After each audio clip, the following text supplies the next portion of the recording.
की तरफ से प्रोग्राम है एक शाम एजुकेशन के नाम।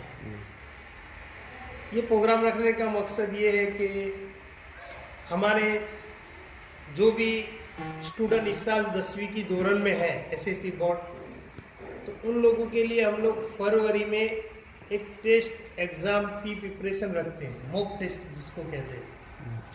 कि इस साल जो बच्चे एसएससी बोर्ड में एग्ज़ाम देने वाले हैं उनका फरवरी में हम टेस्ट इसलिए रखते हैं कि ताकि उनको एक हौसला मिले, एक हिम्मत अफजाई हो और एक क्वालिटी शिक्षण में वो आगे बढ़े।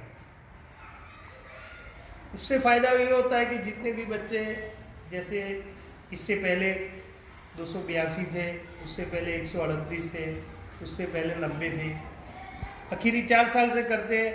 अल्हम्दुलिल्लाह जितने भी स्टूडेंट इसमें आते हैं इस प्रोग्राम के अंदर, उनको एक हौसला मिलता है और उनके परसेंटेज जो मार्च में एसएससी बोर्ड का होता है उसमें उनके परसेंटेज 20%, 30% बढ़ जाते हैं। हमारा मकसद यही है कि भाई अपने कौम के बच्चे स्टूडेंट आगे बढ़े, उनके परसेंटेज अच्छे आवे ताकि एक अच्छा शहरी बने।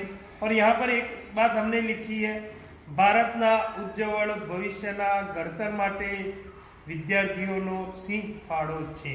हमारा मकसद यही है कि हम अच्छे स्टूडेंट, अच्छे परसेंटेज वाले, क्वालिटी शिक्षण वाले बने। जज़ाकल्लाह खैर।